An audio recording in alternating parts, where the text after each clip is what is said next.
इस वीडियो में हम the fundamental unit of life जीवन की मूलभूत इकाई चैप्टर के लगभग 50 से ज़्यादा इम्पॉर्टेंट क्वेश्चन के आंसर पता करेंगे।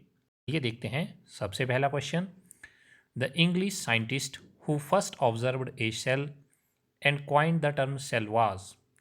अंग्रेजी वैज्ञानिक जिन्होंने पहली बार एक कोशिका का अवलोकन किया और कोशिका सेल शब्द दिया, वो कौन थे? वो थे रॉबर्ट हुक। रॉबर्ट हुक ने 1665 में सेल टर्म को क्वाइन किया। नेक्स्ट क्वेश्चन है, which object did he use to observe cell. कोशिकाओं का निरीक्षण करने के लिए उन्होंने किस वस्तु का उपयोग किया? तो रॉबर्ट हुक ने कौन सी वस्तु का उपयोग किया, ये बताना है आपको। आपके पास चार ऑप्शन है। ए अनियन बल्ब प्याज, बी पोटैटो आलू, सी कॉर्क, डी इनमें से कोई भी नहीं। और यहाँ से राइट आंसर होगा कॉर्क सेल। रॉबर्ट हुक ने सेल को ऑब्जर्व करने के लिए कॉर्क, जो पेड़ की छाल होती है, उसका यूज़ किया था। नेक्स्ट क्वेश्चन है, cell is a Latin word which means. Cell एक लैटिन शब्द है जिसका अर्थ है ए लिटिल रूम, एक छोटा कमरा। नेक्स्ट क्वेश्चन है, who discovered the free living cell for the first time. सबसे पहले स्वतंत्र रूप से जीवित कोशिका का पता किसने लगाया था? एंटनी वैन ल्यूनहॉक 1674 में। तो एंटनी वॉन ल्यूनहॉक ने सबसे पहले स्वतंत्र रूप से जीवित कोशिका फ्री लिविंग सेल का पता लगाया था। नेक्स्ट क्वेश्चन है, who discovered the nucleus in the cell. कोशिका में केंद्र की खोज किसने की थी? इस प्रश्न का सही उत्तर होगा Robert Brown in 1831। Next question है, who coined the term protoplasm for the fluid substance of the cell. कोशिका में स्थित तरल जैविक पदार्थ को जीव द्रव्य का नाम किसने दिया था? और प्रोटोप्लाज्म टर्म जो थी उसको J.E. परकिंजे ने 1839 में दिया था। नेक्स्ट क्वेश्चन है, who presented the cell theory. कोशिका सिद्धांत को किसने दिया था? कोशिका सिद्धांत तीन अलग अलग साइंटिस्ट ने दिया था।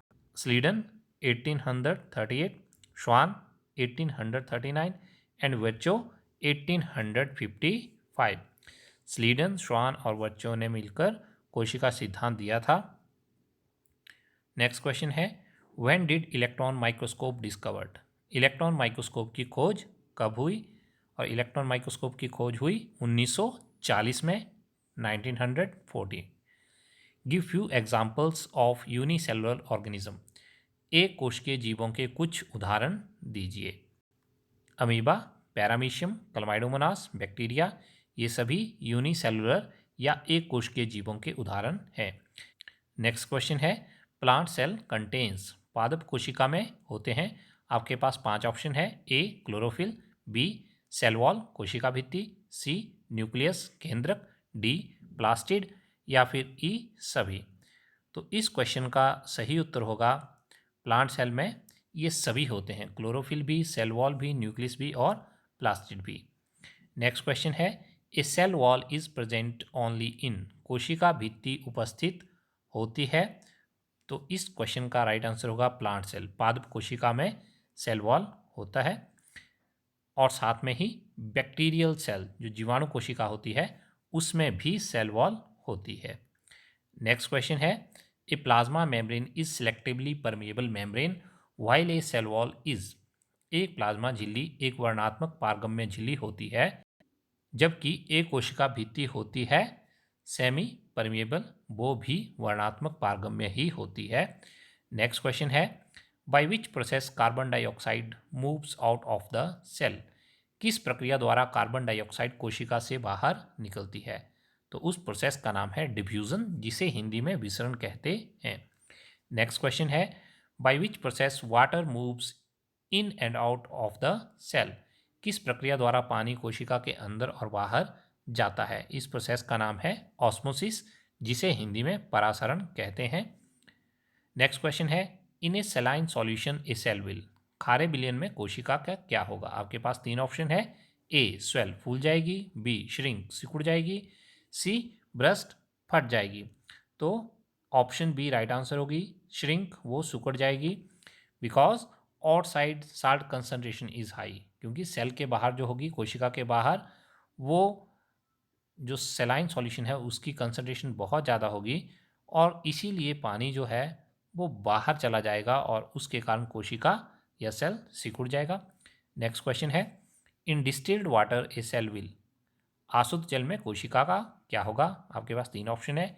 ए स्वेल, फूल जाएगी, बी श्रिंक, सिकुड़ेगी, सी ब्रस्ट, फट जाएगी। और सही ऑप्शन है ऑप्शन ए, स्वेल या वो फूल जाएगी। नेक्स्ट क्वेश्चन है, an egg is a, filling the blanks है, सेल्ड स्ट्रक्चर, एक अंडा एक खाली स्थान, कोशिका संरचना है। और इस प्रश्न का सही उत्तर होगा सिंगल सेल्ड एक कोशिकीय। एक अंडा जो है वो सिंगल सेल्ड स्ट्रक्चर है, एक कोशिकीय संरचना है। नेक्स्ट क्वेश्चन है, a plasma membrane consist of, plasma झिल्ली में निम्न शामिल है। ऑप्शन है चार, A chitin, B cellulose, C protein and lipid and D fibre. यहाँ पर ऑप्शन सी जो है वो राइट आंसर होगा, प्रोटीन एंड लिपिड। प्रोटीन और लिपिड से ही मिलकर प्लाज्मा झिल्ली बनी होती है। नेक्स्ट क्वेश्चन है, by which process amoeba acquire its food, amoeba किस प्रक्रिया द्वारा अपना भोजन प्राप्त करता है? और उस प्रोसेस को हम कहते हैं एंडोसाइटोसिस या फिर फैगोसाइटोसिस।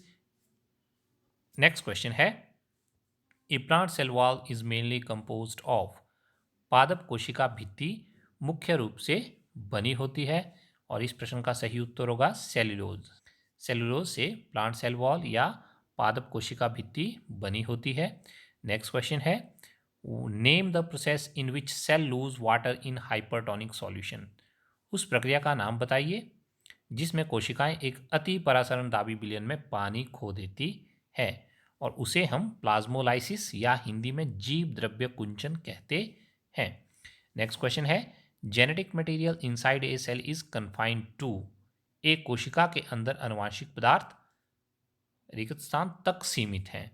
तो ये न्यूक्लियस या केंद्रक तक ही कन्फाइंड होते हैं, सीमित होते हैं। नेक्स्ट क्वेश्चन है, examples of double membrane organelles are, दोहरे झिल्ली वाले कोशिकांगों के उदाहरण क्या क्या होंगे? न्यूक्लियस, माइटोकॉन्ड्रिया, प्लास्टिड, ये सभी जो हैं वो डबल मेम्ब्रेन ऑर्गेनेल्स हैं, दोहरे झिल्ली वाले कोशिकांग हैं। नेक्स्ट क्वेश्चन है, a cell with a well defined nucleus is, एक कोशिका जिसमें सुस्पष्ट केंद्रक होता है उसे हम यूकैरियोट कहते हैं। नेक्स्ट क्वेश्चन है, a cell with a poorly defined nucleus is, एक कोशिका जिसमें अस्पष्ट केंद्रक होता है उसे हम प्रोकैरियोट कहते हैं। नेक्स्ट क्वेश्चन है, animals, plants and amoeba are prokaryote और यूकैरियोट, पशु, पौधे और अमीबा प्रोकैरियोट हैं या यूकैरियोट? देखिए ये सारे ही यूकैरियोट हैं क्योंकि इनमें इनके सेल में वेल डिफाइंड न्यूक्लियस होते हैं। नेक्स्ट क्वेश्चन है, protoplasm is equal to cell minus cell wall plus, जो जीव द्रव्य होता है वो कोशिका में से किस किस को छोड़ के होता है? तो कोशिका में से हम किस किस को निकालेंगे बाहर? कोशिका भित्ति और प्लाज्मा मेम्ब्रेन या प्लाज्मा झिल्ली को। तो एक कोशिका में कोशिका भित्ति और प्लाज्मा झिल्ली या फिर सेल वॉल या प्लाज्मा मेम्ब्रेन को निकाल दें तो जो भी बच जाता है उसे हम प्रोटोप्लाज्म कहते हैं। नेक्स्ट क्वेश्चन है, cytoplasm, cytoplasm is equal to protoplasm minus कोशिका द्रव्य, क्या होता है? ये जीव द्रव्य से हमें किस चीज़ को बाहर निकालना पड़ेगा? न्यूक्लियस को। तो प्रोटोप्लाज्म से अगर न्यूक्लियस को बाहर निकाल दें तो जो भी बचता है वो साइटोप्लाज्म या कोशिका द्रव्य है। नेक्स्ट क्वेश्चन है, organelles in eukaryotic cell are membrane bound और विदाउट मेम्ब्रेन, यूकैरियोटिक कोशिकाओं में कोशिकांग झिल्ली युक्त होते हैं या बिना झिल्ली के? और हम जानते हैं कि वो झिल्ली युक्त होते हैं, मेम्ब्रेन बाउंड जो होगा वो सही उत्तर होगा। नेक्स्ट क्वेश्चन है, in which cell organelles are not membrane bound, किस कोशिका में कोशिकांग झिल्ली बाध्य नहीं होते हैं? और हम जानते हैं कि प्रोकैरियोट और साथ में ही वायरस, विषाणु ऐसे सेल होते हैं वो जिनमें ऑर्गेनेल्स जो होते हैं वो मेम्ब्रेन बाउंड या झिल्ली युक्त नहीं होते हैं। नेक्स्ट क्वेश्चन है, name the network of the tube like structure in a cell, कोशिका में नलिका जैसी संरचना के नेटवर्क का नाम बताना है आपको। और सही उत्तर होगा एंडोप्लाज्मिक रेटिकुलम, जिसे हिंदी में अंतःद्रव्य जालिका कहते हैं। नेक्स्ट क्वेश्चन है why rough endoplasmic reticulum are rough. खुरदरी अंतर्द्रव्य जालिका खुरदरी क्यों होती है? और इसका सही उत्तर होगा because ribosomes are attach to it, क्योंकि उसमें राइबोसोम जुड़े होते हैं जिससे वो खुरदरी प्रतीत होती है। नेक्स्ट क्वेश्चन है SER स्टैंड्स फॉर। SER का पूरा नाम बताइए। स्मूथ एंडोप्लाज्मिक रेटिकुलम, या हिंदी में जिसे चिकनी अंतर्द्रव्य जालिका भी कहा जाता है। नेक्स्ट क्वेश्चन है RER does protein synthesis while SER does. जो रफ एंडोप्लाज्मिक रेटिकुलम होता है वो तो प्रोटीन संश्लेषण का कार्य करता है, जबकि स्मूथ एंडोप्लाज्मिक रेटिकुलम क्या कार्य करता है आपको ये बताना है, और सही उत्तर होगा इसका लिपिड सिंथेसिस। वो करता है संश्लेषण लिपिड का। नेक्स्ट क्वेश्चन है what is the other function of endoplasmic reticulum. अंतर्द्रव्य जालिका के अन्य कार्य क्या हैं? देखिए अभी हमने पढ़ा कि RER का कार्य है प्रोटीन की सिंथेसिस करना, जबकि SER का कार्य है लिपिड की निर्माण करना। इनके अलावा अन्य कार्य क्या क्या हो सकते हैं? देखिए जो RER है वो प्रोटीन का ट्रांसपोर्ट परिवहन भी करता है, और जो SER है वो डिटॉक्सिफिकेशन जो है लीवर सेल्स की यकृत की कोशिकाओं का निराविषीकरण भी करता है। नेक्स्ट क्वेश्चन है which membrane bound flattened sacs और vesicles are arranged parallel in a cell. कौन से झिल्लीयुक्त चपटी थैली या पुट्टी का एक कोशिका में समानांतर व्यवस्थित होते हैं, और वो होते हैं गोल्जी बॉडी, या फिर जिन्हें हिंदी में गोल्जी उपकरण भी कहा जाता है। Storing, packaging and modification of newly formed protein occur in. नवगठित प्रोटीन के भंडारण, पैकेजिंग और संशोधन का कार्य कहाँ पर होते हैं ये आपको बताना है, और ये होते हैं गोल्जी बॉडीज में, गोल्जी उपकरण में। नेक्स्ट क्वेश्चन है with the help of enzymes from RER Golgi body also form. RER rough endoplasmic reticulum से एंजाइम्स की मदद से गोल्जी उपकरण खाली जगह भी बनाते हैं, और वो बनाते हैं लाइजोसोम्स भी बनाते हैं। नेक्स्ट क्वेश्चन है lysosomes are membrane bound sac filled with what substance. Lysosomes झिल्ली बंधे हुए थैली किस पदार्थ से भरे होते हैं, और लाइजोसोम्स में होते हैं डाइजेस्टिव एंजाइम्स, जिन्हें हिंदी में पाचक एंजाइम्स कहते हैं। नेक्स्ट क्वेश्चन है which organelle is known as suicidal bags of cell. कोशिका के किस कोशिकांग को आत्मघाती थैली कहा जाता है? ये भी लाइजोसोम्स को ही कहा जाता है। नेक्स्ट क्वेश्चन है लाइजोसोम्स हेल्प इन द खाली जगह ऑफ द फूड। लाइजोसोम्स भोजन के रिक्त स्थान में मदद करते हैं। अब आपके पास चार ऑप्शन है इंजेशन अंतर्ग्रहण में, डाइजेशन पाचन में, एलिमिनेशन उन्मूलन में, या फिर डी ऑप्शन है इनमें से कोई भी नहीं, और इनमें से सही आंसर होगा डाइजेशन पाचन में हेल्प करते हैं। नेक्स्ट क्वेश्चन है which organelle is known as power house of the cell. किस कोशिकाओं को कोशिका के बिजली घर के रूप में जाना जाता है, और ये तो आप सभी को पता होगा कि माइटोकॉन्ड्रिया ऐसा सेल ऑर्गेनल है जिसे हम power house of the cell भी कहते हैं। नेक्स्ट क्वेश्चन है which part of mitochondrial membrane form ATP। Mitochondrial झिल्ली के किस भाग में ATP बनता है, और वो भाग है इनर मेम्ब्रेन, आंतरिक झिल्ली। नेक्स्ट क्वेश्चन है what are the colourful organelle in plant cell card. पादप कोशिका में उपस्थित रंगीन कोशिकांगों को क्या कहते हैं, और उन्हें कहा जाता है क्रोमोप्लास्ट। नेक्स्ट क्वेश्चन है what is the green chromoplast present in the plant cell. पादप कोशिका में उपस्थित हरे क्रोमोप्लास्ट को क्या कहते हैं, और हरे क्रोमोप्लास्ट को कहा जाता है क्लोरोप्लास्ट। नेक्स्ट क्वेश्चन है for which substance leucoplast is a storing organelle. किन पदार्थों के लिए ल्यूकोप्लास्ट एक भंडारण अंग है, और protein, fat and starch, protein, वसा और शर्करा, इन पदार्थों के लिए ल्यूकोप्लास्ट जो है एक स्टोरिंग ऑर्गेनेल या भंडारण अंग है। नेक्स्ट क्वेश्चन है name the membranes layer present in the chloroplast. Chloroplast में मौजूद झिल्लीदार परत का नाम बताइए। स्ट्रोमा उस झिल्लीदार परत का नाम है।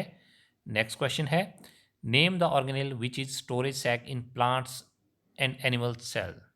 उस कोशिका का नाम बताएं जो पादप और जंतु कोशिका में संग्राहक थैली है, और वो है वैक्यूल, जिसे हिंदी में रिक्तिका कहा जाता है। नेक्स्ट क्वेश्चन है vacuole in animal is small while in plant it is. जंतुओं में रिक्तिका छोटी होती है, जबकि पौधों में यह बड़ी होती है, बिग। नेक्स्ट क्वेश्चन है what is the function of vacuoles in plants? पौधों में रिक्तिका का क्या कार्य है? और देखिए जो पौधे होते हैं उनमें रिक्तिका का क्या काम है वैक्यूल्स का? It provides rigidity and turgidity to plants. यह पौधों को कठोरता और दृढ़ता प्रदान करती है। नेक्स्ट क्वेश्चन है, write the name of types of cell division. कोशिका विभाजन के प्रकारों का नाम बताइए। देखिए जो कोशिका विभाजन होता है, सेल डिवीजन होता है, वो दो टाइप से होता है और वो दो प्रकार हैं, माइटोसिस और मियोसिस, जिन्हें हिंदी में समसूत्री विभाजन और अर्धसूत्री विभाजन कहा जाता है। लास्ट क्वेश्चन है, mitosis produce two identical cells while meiosis produce dash dash dash unidentical cells. समसूत्री विभाजन दो समान कोशिकाओं का निर्माण करता है, जबकि अर्धसूत्री विभाजन रिक्त स्थान असमान कोशिकाओं का निर्माण करता है। तो यहाँ पे आपको बताना है कि वो कितनी कोशिकाओं का सेल्स का निर्माण करता है, और राइट आंसर है 4, 4 असमान कोशिकाओं का निर्माण करता है अर्धसूत्री विभाजन या मियोसिस।